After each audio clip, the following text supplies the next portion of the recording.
सागर शराबी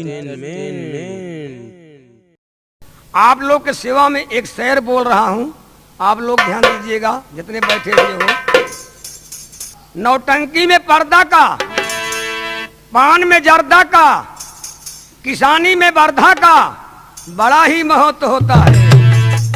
बाग में माली का, घर में घरवाली का, ससुराल में साली का बड़ा ही महत्व होता है।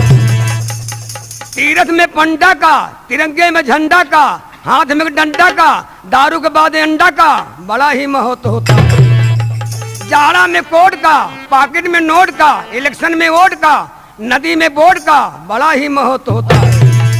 भैया हो त्योहार में होली का, अपने हिंदू का त्योहार सबसे बढ़िया होली, चाहे जो करे जहाँ डाल दे कौनो इतराज ना, दुश्मन भी गले मिलते हैं।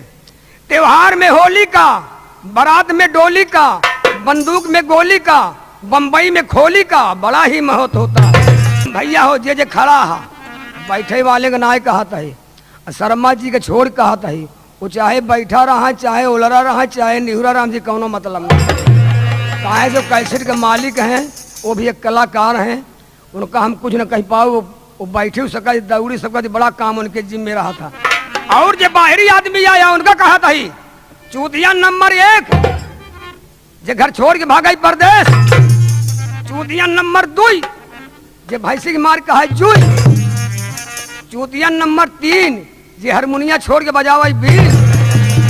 चूतिया नंबर 4, जे आन के मेहरारू से करे प्यार।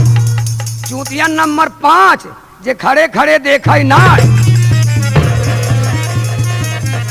सब कनाई कहा था जे खड़ा है और रामा बुला के छोड़ कहते मेरे घरे कहन भाई। और ये बाहरी आदमी उनको कहा था मिश्रा को छोड़ कहते। चूतिया नंबर 6, जे बिना देखे दे बड़ा अच्छा। अगुआ के भरोसे जी रहा करा, दुल्हन अपुआ देख लेवा करा, ना ही बीच में छोड़ी छोड़वा का नग बतावा दुल्हा कहा दुल्हन बढ़िया ही ना है। चूतिया नंबर 7, जे भाई भाई से करे घात। कई माई बाप का पैदा हो, ये भाई भाई से घात कबो न कह रहा। हर एक समान माधा हिस्सा बटाई दे, नहीं तो रोग पैदा हो जाए, मुकदमा चल जाए। चूतिया नंबर 8, जे आन का बड़ा जमावे ठाठ। चूतिया नंबर 9, जे साल में बोवे जाओ। चूतिया नंबर 10, जे ट्रेन छोड़ के पकड़ाई बाप। चूतिया नंबर 11, जे रात के झाका इनारा। चूतिया नंबर 12, जे बीच बाजार में जाए मारा। चूतिया नंबर 13, जे सामान ले आई के फेरा। चूतिया नंबर 14, जे दुआरे बनवाई बकरी का हाथ। नार कबीला आवे मुंह दे चराही। चूतिया नंबर 15, जे जियाई ले बनरा। शर्मा भैया और केसरी भैया, वर्मा जी वगैरह वगैरह हाथ जोड़ते ही कि बानर जी आया जिन।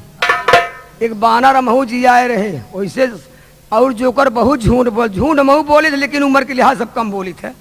एक बानर महू जी आए रहे, बाबूजी हमार मेहरारू खूब सेवा कराई, नहवाई धोवाई खियावाई, सेनू टुकली लगाई दे, गोड़ हाथ में दे। लेकिन एक दिन खाना दे बरे भूल के संझवा की 4 बजे सवेरवाई उती लहली के मारा दौड़ी माया के मारा खाना दे बरे।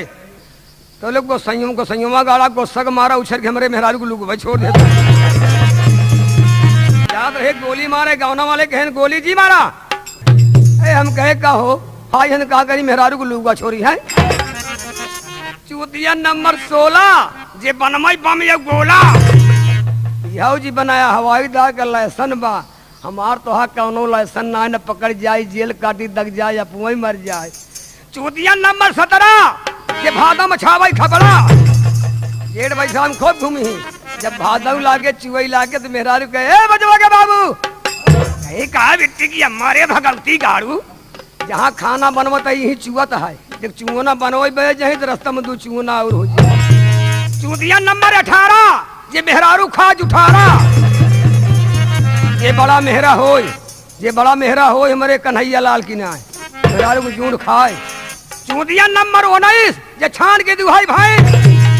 शर्मा जी खिया ही हमारी ना, बल्टी लेके बैठ जाए, जब कूदई लागे तो बरारी लेके छाना ही लगी है। चूतिया नंबर 20, जे बीड़ी भरे आंसरी बोरा खीर।